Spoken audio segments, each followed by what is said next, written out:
Muy bien chicos, ¿cómo están? Espero que estén muy bien. En esta ocasión les traigo un video continuando como segunda parte al anterior video que hemos visto, que es las hormonas de la reproducción masculinas, o es decir, en el varón. ¿Quiénes eran estas? Era la testosterona o la dihidrotestosterona. Habíamos quedado como esos espermatozoides, si nos recordamos, teníamos aproximadamente todo el proceso de, aquí tenemos la célula de Sertoli que tenía los espermatogonias. Estas espermatogonias hemos dicho que durante el trayecto de su preparación, de su maduración, estas células iban a madurar e iban a prepararse. Mientras van creciendo estos espermatozoides, por ejemplo, este espermatogonio se va dividiendo en dos células, este se va a dividir en cuatro células. Este de aquí van a empezar a tener colita, nos acordamos, y que no se separaban porque tenían una membrana que los envolvía. Entonces mi célula de Sertoli las iba a degradar generándose un pequeño proceso que se llama espermiogénesis. Entonces el objetivo es que estos estén en la luz tubular. Cuando estén preparados recién migran a la luz tubular. Pero estos espermatozoides, resulta que estos espermatozoides no se pueden mover, no tienen todavía esa capacidad de motilidad, el movimiento que van a tener. Entonces, pero resulta que esta luz tubular va a secretar un líquido y ese líquido va a empujar a todos los espermatozoides que estén saliendo a la luz. Entonces, esos espermatozoides, ¿por dónde van a ir? Van a recorrer por toda esta luz tubular. Recordemos que la luz tubular iba a drenar en una porción llamada red de testis, ¿no ve? Y esa red de testis va a ir hacia la parte de manera ascendente para pasar por un conducto llamado conducto eferente. Y ese conducto eferente iba a llegar a un órgano que se encontraba en la región posterior, superior del testículo que se llamaba, ¿dónde está? Epidídimo. Ok, entonces, ¿qué tenemos ahorita? En esta fase de aquí, ahora tenemos a los espermatozoides, los vamos a tener en el epidídimo.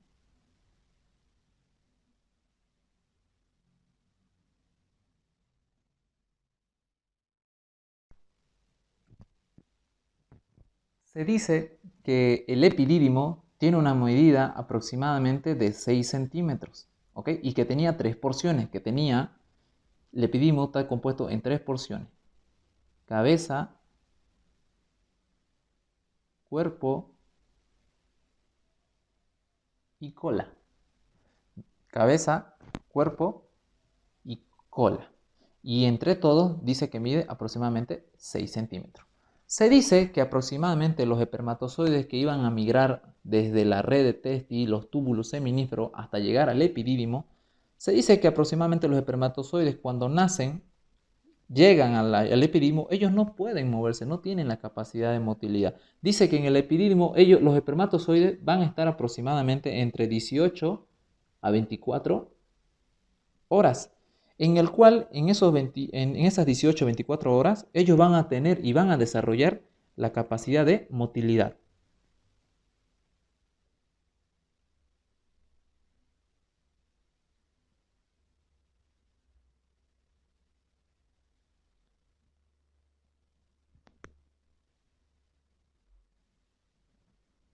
Pero hay un problema. Dice que el epidídimo también va a secretar muchas sustancias, va a generar sustancias que van a inhibir la motilidad del espermatozoide. Entonces, en el epidídimo adquieren la capacidad de motilidad, pero también secretan sustancias que van a evitar que ese espermatozoide pueda moverse por sí solo.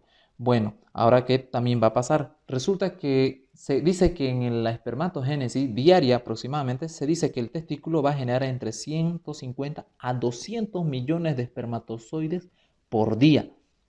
¿Sí? Y resulta que esos espermatozoides no se pueden almacenar en los túbulos seminíferos, pasan directamente al epidídimo y del epidídimo pasan también de entre 18 a 24 horas, adquieren la capacidad de motilidad, pero no se mueven. Y tampoco el epidídimo sirve de almacenamiento. ¿Se entiende? Se dice que aproximadamente tenemos entre 150 a 200 millones de espermatozoides por día. Entonces no los puedo almacenar en el testículo, no los puedo almacenar en el epidídimo. Se dice incluso que en el epididimo se puede almacenar, pero es muy poca la cantidad. ¿Ellos a dónde se van a ir? Resulta que nosotros hemos dicho que a nivel anatómico teníamos el túbulo, teníamos el epididimo, cabeza, cuerpo y cola, y la cola continuaba como un conducto más. Ese conducto que estamos viendo que continúa se va a llamar conducto eferente.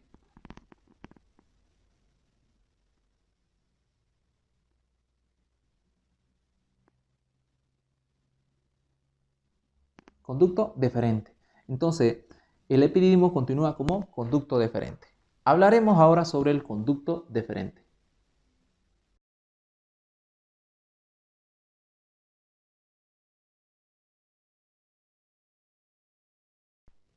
Se dice que el conducto deferente aproximadamente mide 30 centímetros, es decir, tiene un gran recorrido a nivel de la región urogenital hasta envolver incluso y llegar, vamos a ir viendo en el recorrido hasta dónde llega, pero el conducto deferente como mide 30 centímetros tiene que llegar, va a rodear a la vejiga y su objetivo es drenar en una glándula que se llama glándula prostática, pero antes de terminar en la glándula prostática, vamos a ir viendo qué va a pasar. Va a terminar, pero en la próstata. Muy bien. Antes, resulta que el conducto deferente tiene una capacidad. Él sí puede almacenar a los espermatozoides. Se dice que puede almacenarlos hasta por lo menos un mes. Generalmente el problema del conducto deferente es que produce sustancias que van a inhibir, va a seguir produciendo sustancias que inhiben la motilidad del espermatozoide. Producen sustancias que inhiben la motilidad del espermatozoide. Se dice que también lo bueno del conducto epidídimo es que él va a liberar unas secreciones y esas secreciones van a servir como fuente de nutrición, como fuente de energía para nuestro espermatozoide. Ese líquido nutritivo que van a generar las células del conducto deferente generalmente tienen sustancias que van a ayudar en la eyaculación al espermatozoide. Pero esa secreción es levemente ácido. Entonces, ¿qué es lo que me importa de eso? Resulta que el espermatozoide tiene unos pequeños requisitos. Se dice que el espermatozoide tiene una movilidad aproximadamente, o sea, gracias a su movimiento flagelado de su cola, en otra palabra, o flagelo y le llaman algunos, ese flagelo o cola dice que le puede dar un movimiento entre 1 a 4 milímetros por minuto. Se dice que el espermatozoide puede vivir y es muy activo en lugares con un pH alcalino o neutro. Él puede vivir en medio y puede moverse fácilmente en pH alcalino. Es decir, y en pH ácido hace todo lo opuesto, disminuye su motilidad o su funcionamiento. También se dice que el espermatozoide, cuando salga, se dice que vive aproximadamente a nivel del conducto de frente, puede durar hasta mes y generalmente todo el proceso espermatogéneo dura hasta aproximadamente 74 días, hemos dicho, ¿no? Pero dice que una vez sale el espermatozoide y se expone al medio pH ácido, como sea la vagina, vamos viendo que es un pH ácido, o se exponga a temperaturas normales, basales, entonces este espermatozoide solo va a poder vivir entre 1 hasta 3 días. Fuera de sus conductos puede vivir hasta 1 hasta 3 días. Cuando salga obviamente del conducto, hemos dicho que casi, si se dan cuenta, en el testículo, en el epidídimo e incluso en el conducto deferente se liberan sustancias que inhiben la motilidad del espermatozoide. Por eso es que cuando sea liberado, él va a aumentar su metabolismo porque va a usar toda la energía que tenga gracias a su movimiento. Él va a recuperar su movilidad y cuando llegue a las trompas o al útero va a depender de esa movilidad para poder fecundar. Entonces su metabolismo va a avanzar y obviamente su vida va a disminuir, su tiempo de vida disminuye. Por eso solo viven entre 1 hasta 3 días. Entonces, importante que viven en pH alcalino. Entonces, resulta ese el problema, que las secreciones del conducto deferente es ácido. Entonces, ¿hacia dónde tienen que ir para evitar que se complique todo este proceso? Resulta que a nivel de la vejiga,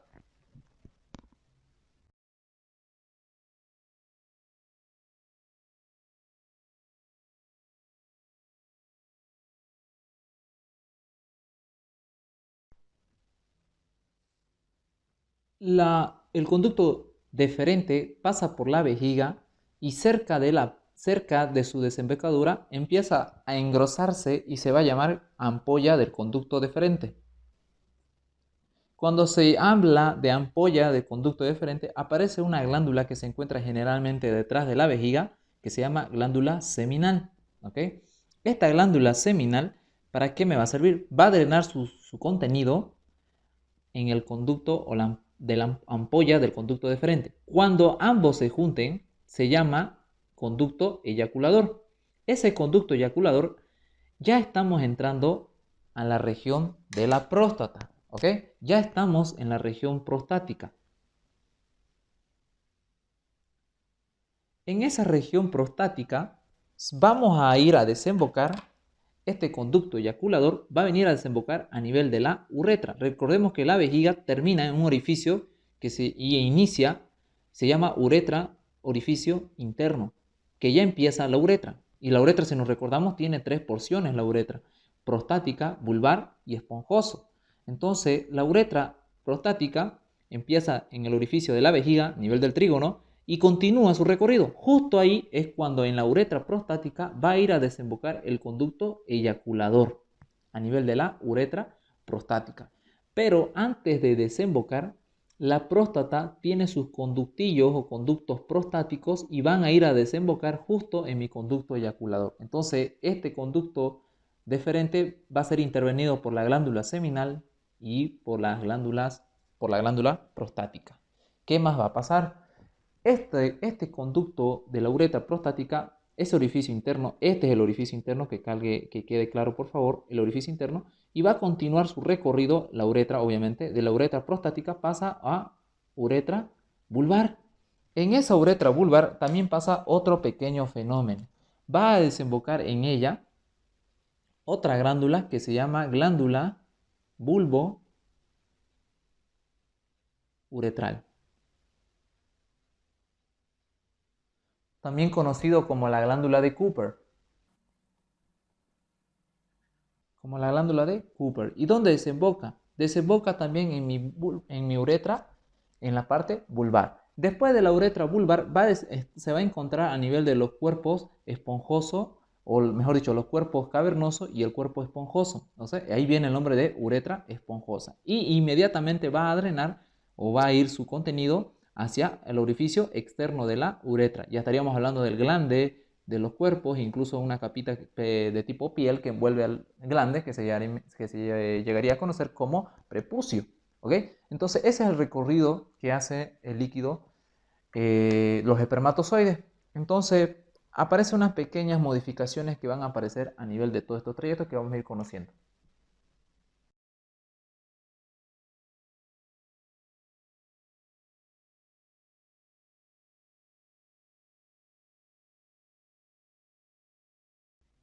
Se dice que la glándula seminal, que va a desembocar en la ampolla del conducto deferente, va a liberar es un túbulo tortuoso, lobulado, y que secreta un material de tipo mucoide. Ese tipo de material mucoide tiene fructosa, ácido cítrico, prostaglandina y fibrinógeno.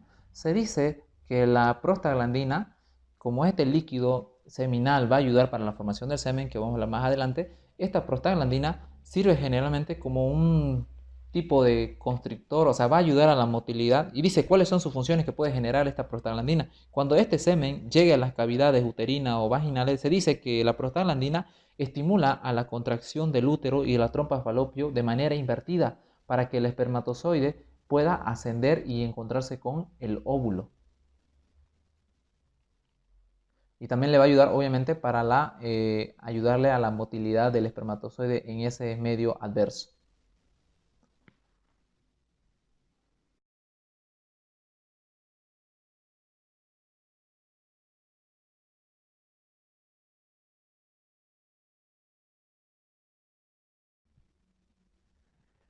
Se dice que la próstata va a generar un líquido o va a secretar un líquido poco denso, lechoso y que tiene altas cantidades de calcio y de fosfato y de citrato.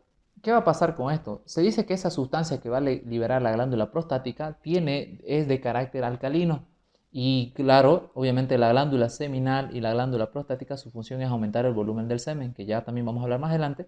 Se dice que, hemos dicho que el conducto deferente era levemente ácido, tenía un pH ligeramente ácido. Entonces, eso era uno de los factores por el cual el espermatozoide disminuía su motilidad. Se dice que el líquido prostático, como decimos, es de carácter alcalino, es de vital importancia porque cuando se mezcla la glándula prostática, sus secreciones con el conducto deferente, como hemos visto, dice que el pH sube ligeramente de 6 hasta 6,5, o sea, el pH está llegando a ser levemente neutro, o sea, el objetivo es que sea alcalino. Gracias a esto, los espermatozoides van aumentando su fertilidad y su motilidad, pero no es suficiente.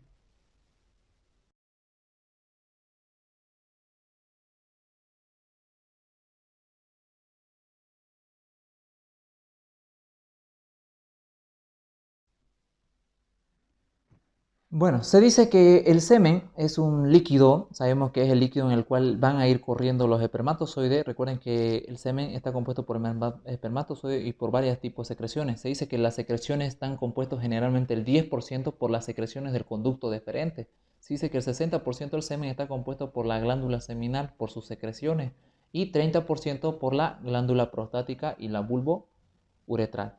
Se dice que el semen es un pH alcalino, se dice que es de 7,5 y como valor de referencia se dice que es aproximadamente 3,5 ml en cada eyaculación. Eso es como un valor normal.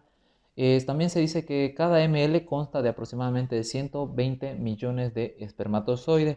Generalmente se cree que en cada eyaculación promedio va entre 400 hasta 600 millones de espermatozoides. Es una gran cantidad para que solo un espermatozoide va a ser el que va a fecundar.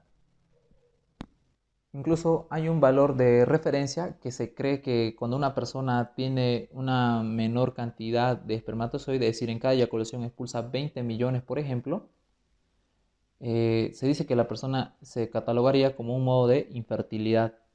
Aunque es medio curioso porque se supone que solo un espermatozoide basta para que pueda darse la fecundación, pero según las estadísticas dice que una persona con menor a 20 millones de espermatozoides no llega o su tasa de fertilidad es muy baja, catalogándose como infértil.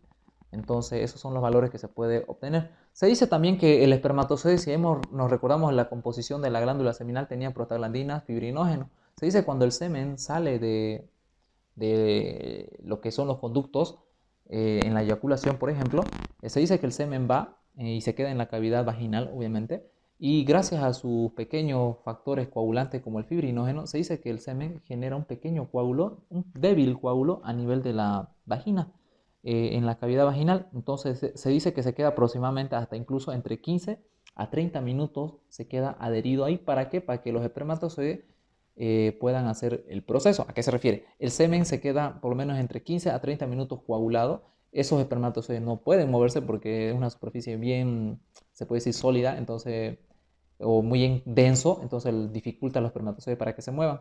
Entonces, ese coágulo se va a disolver entre 15 a 30 minutos y recién los espermatozoides van a poder moverse.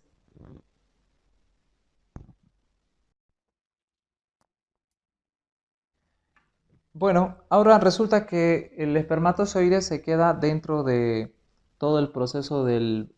hemos visto que el espermatozoide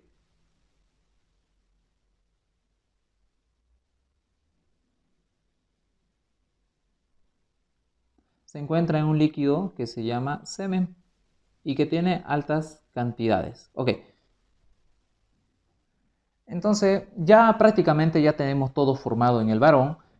Lo que va a depender ahora va a ser, por ejemplo, que empiece lo que es la etapa de la madurez y la persona llegue a hacer el acto sexual. Recordemos que el acto sexual son un conjunto de estímulos o impulsos que van a correr a nivel de los nervios, ya sea pudendo o hipogástricos, pero generalmente el pudendo, que está a nivel del glande. La inervación del glande, por ejemplo, la estimulación sexual masculino puede ser por físico y psicológico. El psicológico viene de que la persona puede estar pensando en de tipo deseo sexual, entonces puede llegar a tener lo que es la sensación sexual. Ahí viene, por ejemplo, ahí viene lo que son los sueños húmedos, cuando una persona tiene sueños o fantasías sexuales durante el sueño, entonces obviamente ese deseo puede llegar a tener y puede llegar a generarle lo que son los impulsos o los eh, que se conoce como sensaciones sexuales y puede llegar a eyacular. Entonces, a eso son conocidos como los sueños húmedos. Puede ser entonces, las sensaciones pueden ser físicos y psicológicos, ¿no? Y los psicológicos ya lo hemos visto. Los físicos pueden ser, por ejemplo, por la irritación o por el estímulo aumentado a nivel de glande, y eso va a generar lo que son las sensaciones sexuales en un varón. Todo empieza con las sensaciones sexuales. Esas sensaciones sexuales van a viajar por todos los nervios de sea simpático y parasimpático. Por ejemplo, sensaciones sexuales van a generar impulsos, un estímulo. Por ejemplo, el parasimpático se va a encargar de la erección.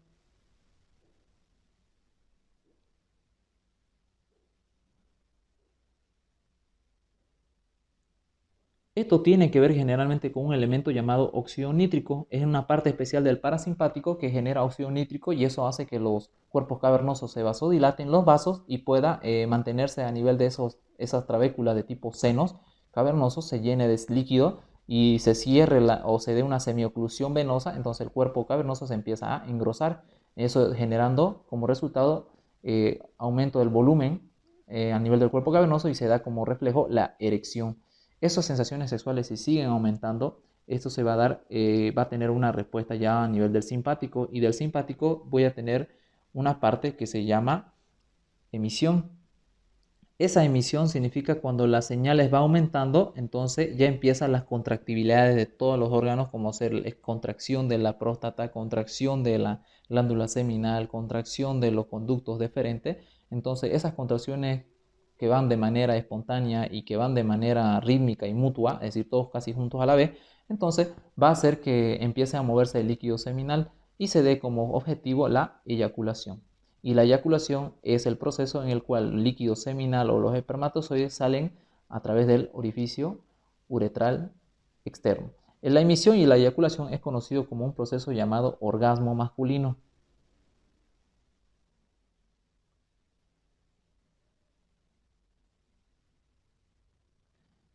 Entonces, eso es lo que pasa generalmente. Y previo a ello debe haber un proceso llamado de lubricación. Claro, estaríamos hablando en el proceso del coito. La lubricación generalmente viene por un proceso de las glándulas que tiene el varón, ¿sí? Pero generalmente la lubricación va a depender exclusivamente de los órganos genitales femeninos. Generalmente el varón poco, pero tiene que ver mucho son las glándulas de la mucosa, como ser la válvula, las glándulas uretrales y la de Cooper. Generalmente esto tiene que ver con la lubricación en tanto el varón, pero generalmente la lubricación depende de la mujer, de sus órganos sexuales femeninos.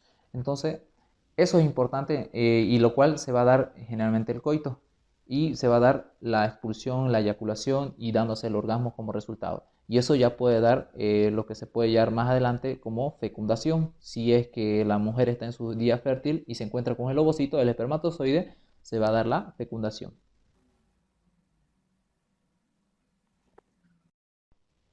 Una vez se dé la eyaculación, este mismo líquido se va a encontrar en el canal vaginal, en el cual van a suceder los siguientes fenómenos.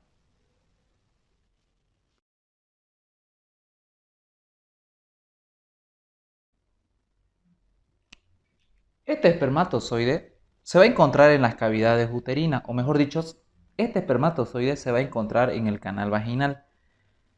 Va a estar rodeado de un líquido que se llama líquido seminal.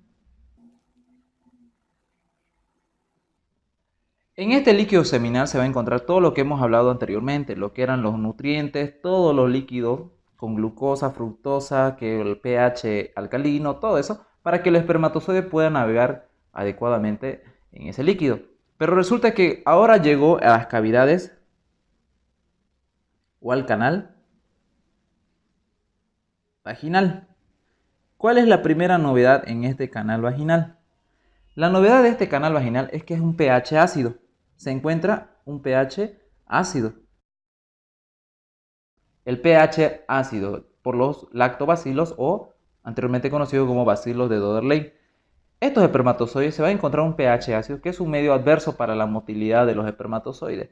Decíamos que los espermatozoides ya tenían su capacidad de movilidad, pero en las vías masculinas no habían sustancias que inhibían su movimiento del mismo.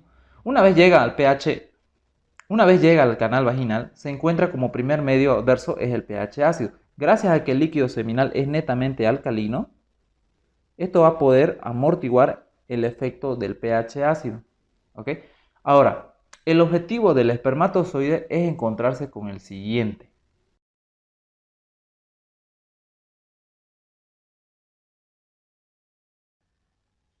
A este de aquí lo vamos a llamar ovocito secundario, que quedó a la mitad de sus divisiones, o conocido por nosotros como óvulo.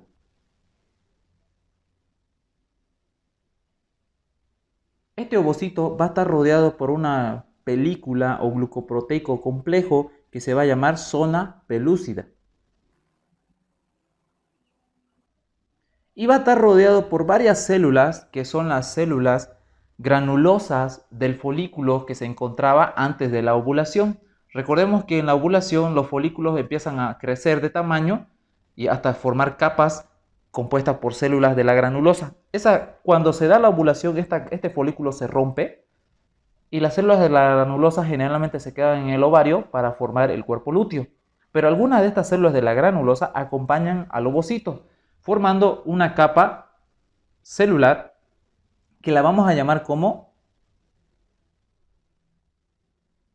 corona radiada.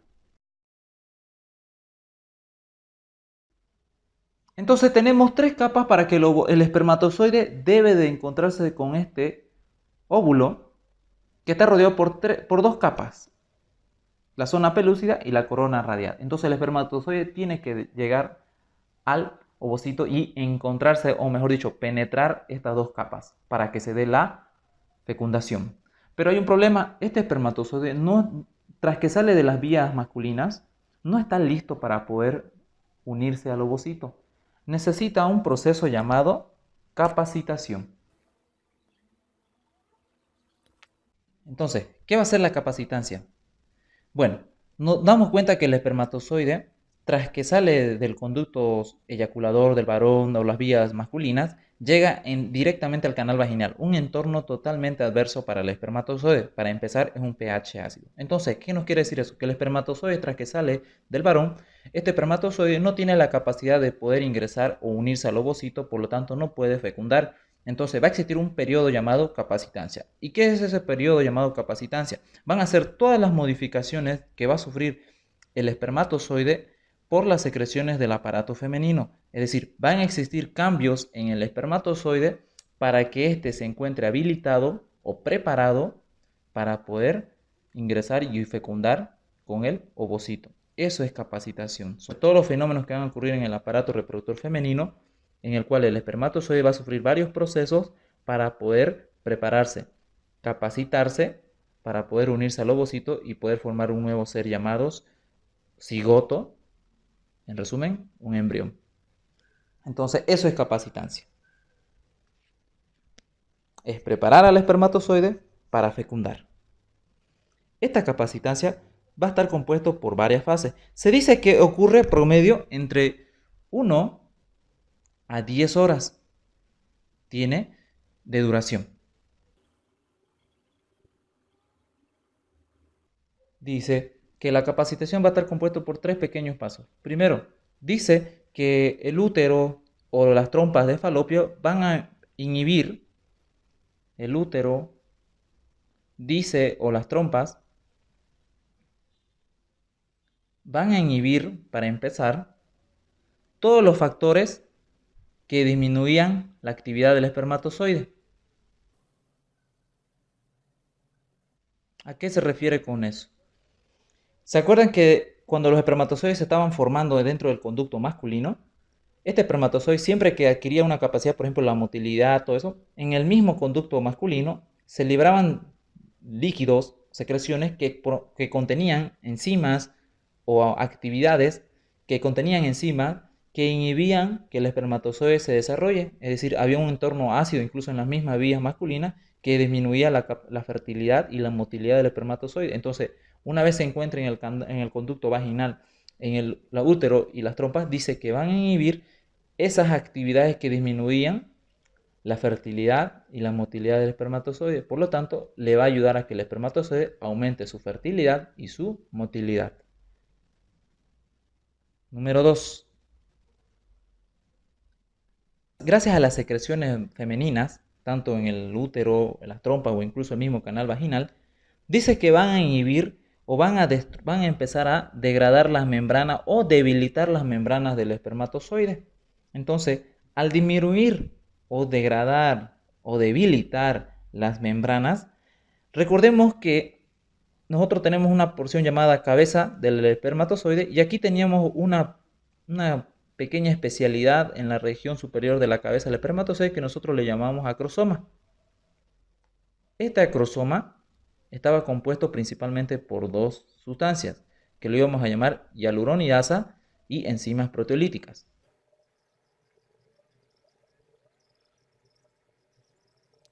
Si se recuerdan, incluso en el principio de la clase, decíamos que el acrosoma tenía incluso una pequeña película formada por colesterol, ¿no ve?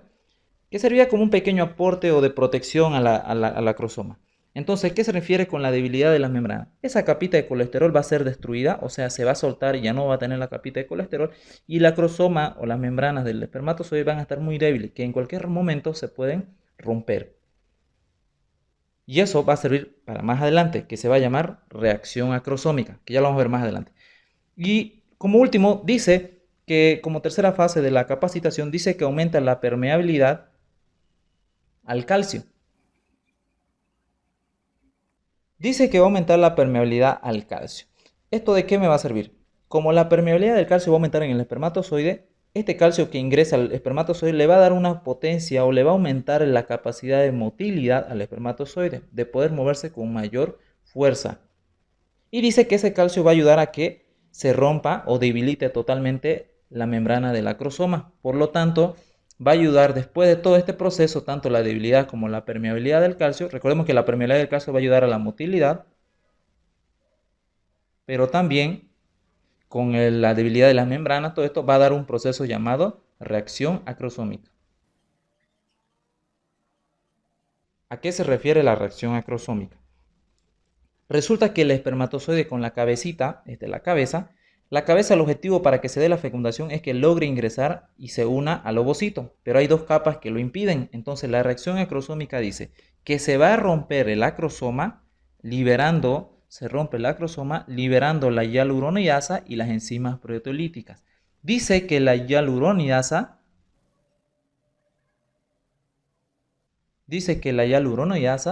esta hialuronidasa va a servir para que pueda degradar por su reacción enzimática el espermatozoide degrade a mis células de la corona radiada.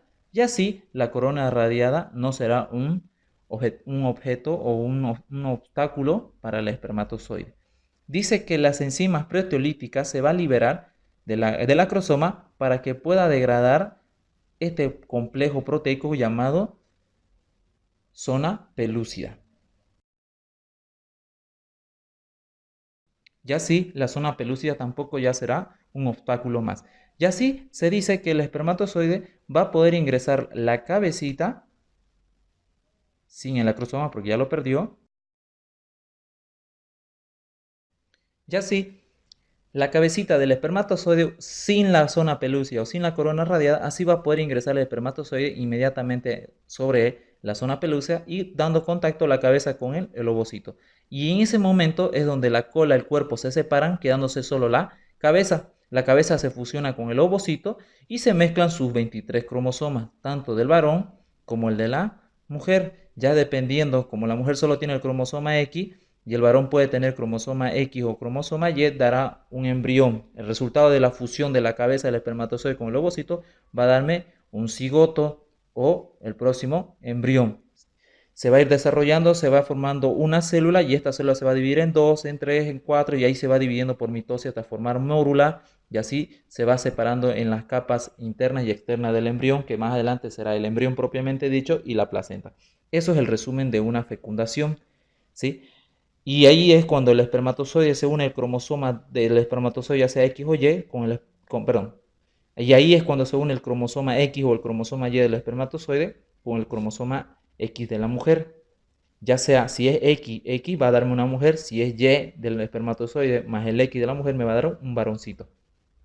Y eso determinará el sexo del cigoto, si es varón o si es mujer. Y así termina lo que es la fecundación, tanto con las hormonas masculinas y un poquito de lo que hemos visto en las hormonas femeninas, lo que era el objetivo era tener un ovocito que esté listo para la fecundación, rodeado de su zona pelúcea y de su zona o su capa o corona radiada. Ahora vamos a hablar de las hormonas que más nos interesa, que en el varón es la testosterona.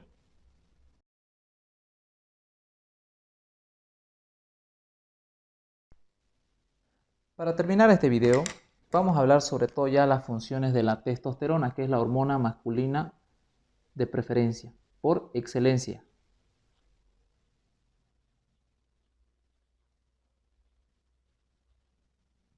La testosterona es una hormona esteroidea. Generalmente es secretada a nivel de los testículos en el varón y también puede ser sintetizada en bajas cantidades en la glándula suprarrenal, en la capa reticular. Esta hormona generalmente tiene varias funciones. Se dice que esta hormona va a desarrollar los caracteres sexuales.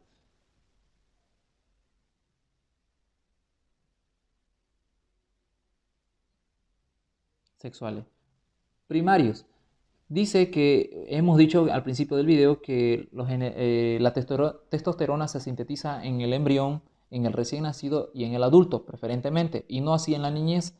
En el embrión ayudaba al desarrollo de los órganos sexuales, el testículo se vayan desarrollando generalmente, y el pene, todo eso. Mientras cuando la persona ya llega a la niñez, no se sintetizan o tiene muy baja cantidad de testosterona, por eso es que no pueden eyacular, pero llega a la pubertad y al adulto ya empieza a tener los órganos primarios, ya lo están desarrollados, ¿no? Gracias a la testosterona. Y en la adultez o empieza la pubertad, esto es en el embrión, etcétera, ¿no? En recién nacido, etcétera. Cuando llega a la pubertad empiezan los caracteres secundarios. ¿Quiénes llegarían a ser los caracteres secundarios? Se dice que la testosterona se va a unir a su receptor. Hemos dicho que lo sintetizaba la célula de Leydig y también la corteza y la capa reticular. Esta testosterona se unía a una proteína que se llamaba proteína transportadora de andrógeno. Eso lo va a llevar por todo el cuerpo y se va a unir a su receptor, ¿sí? La testosterona se une a su receptor, que se encuentra generalmente en el citosol. Cuando se une al citosol, este receptor inmediatamente pasa hacia el núcleo. Y en el núcleo va a existir dos procesos que se llaman transcripción, donde se va a mandar la información a través del ADN en ARN mensajero y se va a corresponder la siguiente fase con la lectura del ARN que se llama traducción.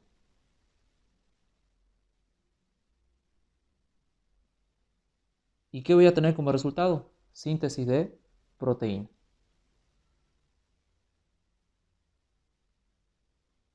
Entonces es por eso que la testosterona, como empieza con la síntesis de proteína, se dice que es una hormona esteroidea anabólica. ¿Por qué? Porque va a agarrar sustratos pequeños y lo va a hacer grandes. Va a empezar a sintetizar muchas cosas, como ser proteínas, ya vamos a ir viendo. Entonces, eso es lo que hace generalmente la testosterona.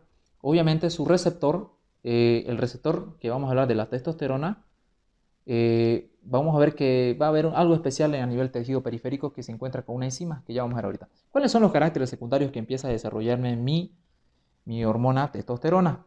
¿Cuáles son los caracteres secundarios?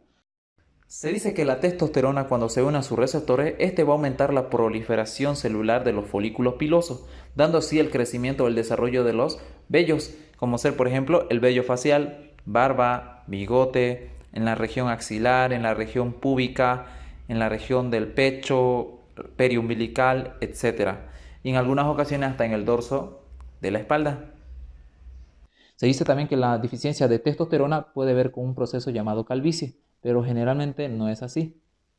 La calvicie depende exclusivamente de dos factores. Factores genéticos, por eso la calvicie puede ser hereditaria. Si tu padre tuvo, pues es muy probable que tú también lo tengas. Y también, claro, tiene que ver con la testosterona. Deficiencia de testosterona es casi probable que tengamos calvicie, ¿sí? Pero también depende exclusivamente de factores genéticos.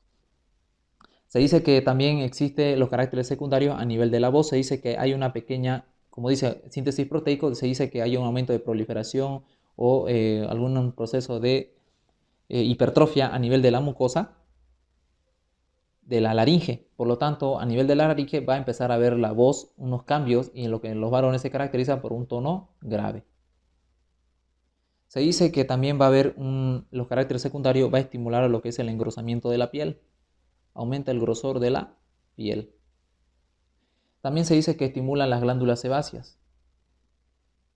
Es por eso que generalmente en los adultos o en la juventud, sobre todo en la pubertad, como estimula en grandes rasgos a las glándulas sebáceas, es que empieza a aparecer, por ejemplo, en la época de la pubertad, el acné en los varoncitos. Generalmente en los varones nos viene a ver este proceso patológico que se llama acné. No a todos, pero en su mayoría, gracias a que la testosterona tiene gran afinidad por las glándulas sebáceas. ¿Qué pasa con la testosterona? Cuando la testosterona va corriendo por todo el torrente sanguíneo en su transportador, tiene dos funciones. Esta testosterona puede encontrarse con dos tipos de enzimas, ya como está en su transportador en su proteína, puede unirse a dos tipos de proteína. La aromatasa o la 5-alfa reductasa. Generalmente la aromatasa existe en el tejido adiposo. En el tejido adiposo existe grandes cantidades de aromatasa, entonces la testosterona, en tejido adiposo generalmente son gorditos, entonces por eso se dice que la testosterona, ¿qué pasa cuando va con su transportador y llega al tejido adiposo? Se encuentra con la aromatasa. Mientras más gordito, más aromatasa. Entonces, ¿qué pasa? La aromatasa transforma la testosterona en una pregunta que se llama, pregunta examen, la aromatasa transforma la testosterona en 17 beta, o más conocido como estradiol. En otra palabra, es un estrógeno. ¿Por qué se lo conoce así? La aromatasa transforma la testosterona en 17 beta estradiol, más conocido como estradiol. Un estradiol es un estrógeno. Por lo tanto, en las personas obesitas, que tengan alta cantidad de tejido adiposo, tiene alta cantidad de aromatasa. Entonces es por eso que las personas gorditas se dice que tienen un pequeño factor femenino gracias al estrógeno. Por eso a veces algunas personas obesas pueden tener hasta ginecomastia, el desarrollo de las glándulas mamarias en varones, gracias por esta enzima de un estrógeno, que el estrógeno es la principal hormona femenina que le da los caracteres secundarios femeninos, como hemos visto en el video de ovogénesis.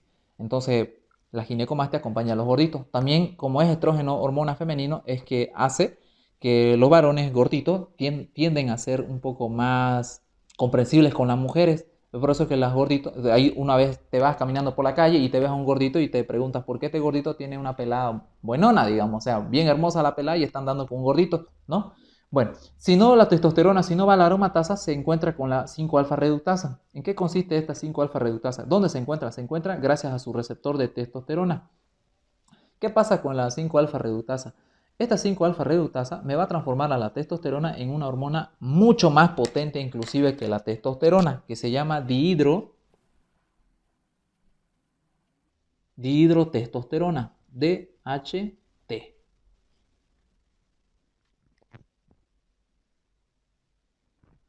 Su receptor pueden ser de dos tipos, 1 y tipo 2. El 1 se va a encontrar generalmente en las glándulas sebáceas, de ahí viene lo que es el acné o hígado. ¿Qué va a pasar? El receptor tipo 2 se encuentra en el aparato genitourinario. Ahí viene lo que se encuentra en la próstata y ahí viene lo que dicen que mientras más la testosterona va a ayudar a lo que se llama un proceso llamado hiperplasia prostática benigna. Entonces las personas mayores de 55 años, 54, cuando tienen problemas en la diuresis orinar, les cuesta más orinar, sospechemos siempre de una próstata que está aumentando de tamaño. Entonces los medicamentos que vamos a usar van a ser bloquear la testosterona, por ejemplo la 5-alfa reductasa. Bueno, después si no funciona el tratamiento, ya generalmente le damos 5-alfa reductasa y la persona tiende a mejorar en su diuresis, que es su principal complicación. Caso contrario, ya sería un proceso quirúrgico, ¿no?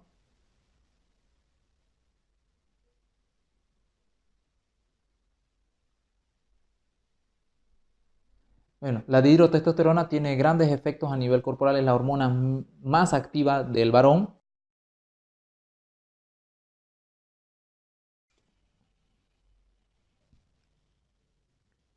Para que quede claro, la testosterona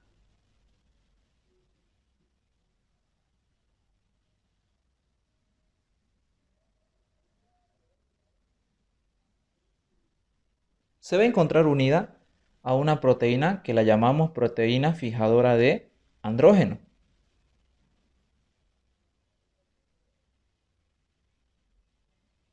Que esta proteína era sintetizada en el hígado, ¿no ve? Era la principal proteína fijadora de andrógeno, era la principal proteína que transporta la testosterona. Esta proteína era incentivada, estimulada por la célula de Sertoli, ¿se acuerdan? Pero principalmente es sintetizada, obviamente, en el hígado. Esta testosterona, la mayoría está unida a esta proteína. Por lo tanto, cuando esta testosterona se encuentra unida a esta proteína transportadora, se encuentra de manera inactivada. Es decir, no va a poder cumplir su función en el tejido periférico. También se la puede encontrar unida a la albúmina. Y obviamente, una porción de ella va a estar libre. Se dice que el libre es la porción más activa o es la porción activa de la testosterona porque es la que va a poder hacer el efecto en el nivel tejido periférico. Algunos dicen que la que está unida con albúmina, la testosterona que esté unida a la albúmina, también va a poder tener su efecto a nivel del tejido periférico. Listo.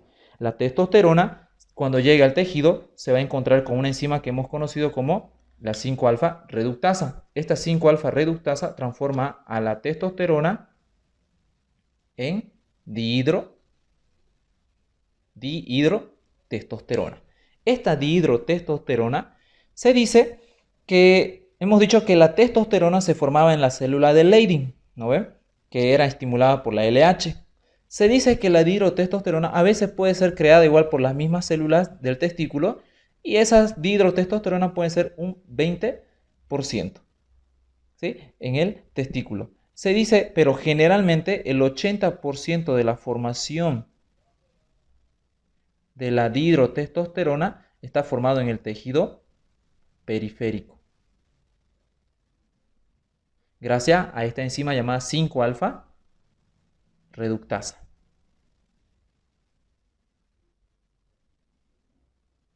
Ahora, esta dihidrotestosterona, ¿qué va a hacer?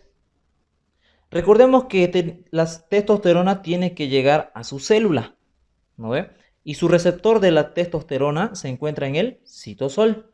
La testosterona, cuando vaya e ingrese a la membrana, traspase la membrana, se encuentra su receptor, puede activarla, activando ya el ARN y dándome al ADN, ya sea activando el ADN y activando el ARN mensajero, en resumen, síntesis de proteína.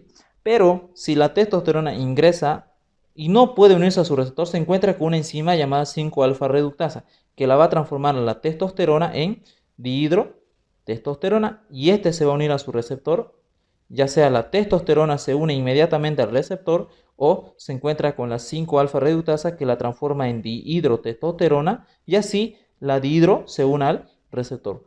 Cabe recalcar que la dihidrotestosterona es mucho más potente que la testosterona. Entonces, cualquiera de las dos que se una, va a existir síntesis de proteína. Por lo tanto, va a cumplir su función hormonal. Ya sea la testosterona o la dihidrotestosterona, va a existir función de esta hormona masculina. ¿Y cuáles son esas funciones? Van a ser, gracias a la testosterona o la dihidrotestosterona, yo puedo decir que esta persona, por ejemplo, puede tener estas diferentes características. Dice que puede tener inclusive un 50% más de desarrollo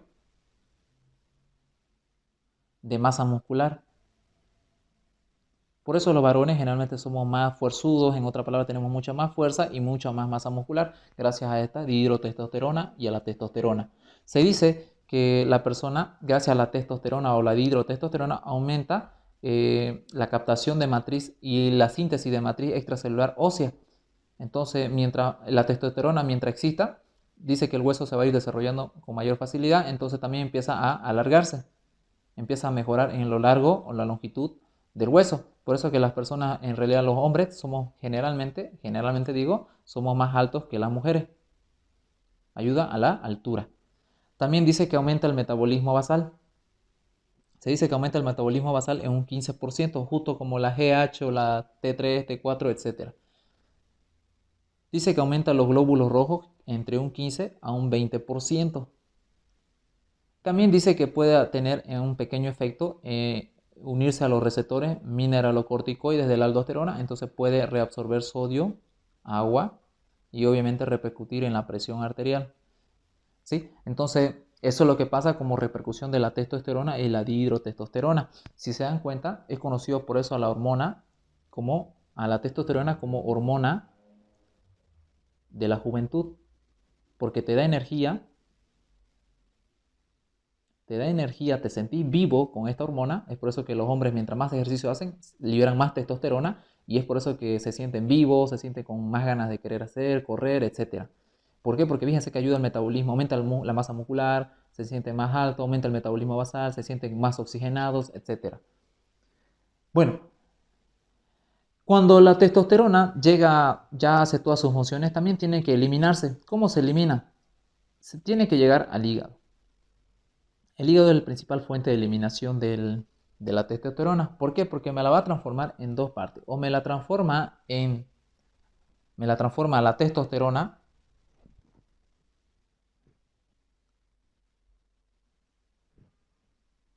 en androstenediona, o me la transforma en dihidroepiandrosterona.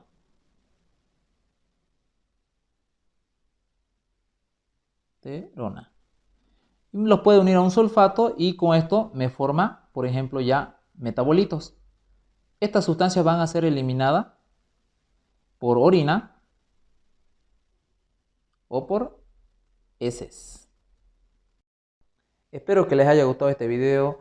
Por favor, me ayudan bastante al suscribirse y al compartir este video con todos sus amigos. Por favor, denle like al video, y cualquier cosa, cualquier duda, comentario, háganmela y yo les responderé lo más pronto posible. Conmigo será hasta una próxima ocasión.